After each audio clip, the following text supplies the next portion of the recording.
Եթե Ադրբեջանը կարողանալու է ինչ-որ բաներ պոկելու, ինքը նորից կպոկի մաքսիմումը։ Ալիևը հիմար չի։ Եվ ի տարբերություն Փաշինյանի, Ալիևը սիրում է իր երկիրը։ Ճիշտ է, Փաշինյանն էլ է սիրում իր երկիրը, բայց Ալիևի երկիրը ավելի շուտ։ Այսինքն ինքը կփորձի ավելի շատ բաներ վերցնել, բայց ես ձեզ անկեղծ ասեմ իմ մտահոգությունները, ես այդ մասին նաև սոցիալական իմ էջում էլ, Facebook-յան էջում էլ եմ տեղադրել, դուք վաղը մյուսով չզարմանաք, որ ենթադրենք Ադրբեջանը մտնի պատերազմի մեջ եւ Նիկոլ Փաշինյանը որոշի Ադրբեջանին որպես օգնություն մեր մնացած, այսպես ասած, հներից մնացած զենքից տա։ Ավելին ասեմ, չզարմանաք, եթե վաղը մյուսով հայ զինվորին որոշի Ադրբեջանին աջակցելու համար մտցնել մարտի մեջ։ Այս մարդուց ամեն ինչ հնարավոր է սպասել։ Այս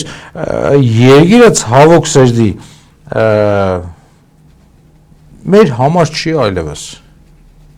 մեր շահերի համար չի։ Ես բերեմ իմ հետ կապված վերջի թարմ օրինակներից մեկը։ Ադրբեջանցին մտնում է Շիրայգի մարզ, ԱԱԾ-ն նրան օգնում է։ Պողոսյան Կարապետն է մտնում նույն հատվածը, Կարապետին ԱԱԾ-ն խոչընդոտում է։ Իմ երկրի ազգային անվտանգությունը ինձ խոչընդոտում է, բայց օգնում է իմ թշնամի ադրբեջանցուն։